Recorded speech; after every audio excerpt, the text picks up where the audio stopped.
हरणासारखे डोळे यशच्या डोळ्यात आर पार गेले आणि पापणीही न लवता ती बोलली, मला हे नातं मान्य आहे आणि माझा होकार आहे. तिच्या या वाक्यानंतर फक्त 1 मिनिट तिथे शांतता पसरली आणि मग उपस्थित असलेल्या सगळ्यांनी जोरदार टाळ्या वाजवून आनंद साजरा केला. नोकरांनी लगेच विविध प्रकारच्या 3-4 मिठाया आणून त्यांच्या समोर ठेवल्या. यश आणि अनघाच्या होकाराने सगळ्यांच्या मुखावर आनंद पसरला. मनोहर आणि विश्वनाथराव दोघांनी एकमेकांना मिठाई भरवली. अवनी, कुसुम दोघींनीही गळाभेट घेतली. आकाशने यश आणि अनघाचे अभिनंदन केले.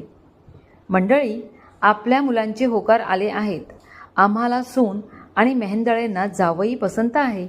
तेव्हा मी असा विचार करतोय की आमच्या यशला अजून 10 दिवस इथेच थांबवून घेऊन दोघांचा साखरपुडा व लग्न उरकून घ्यावे. अवनीला हा विचार पसंत पडला. विश्वनाथराव, तुम्हाला काय वाटते? मनोहररावांनी सर्वांना विचारले.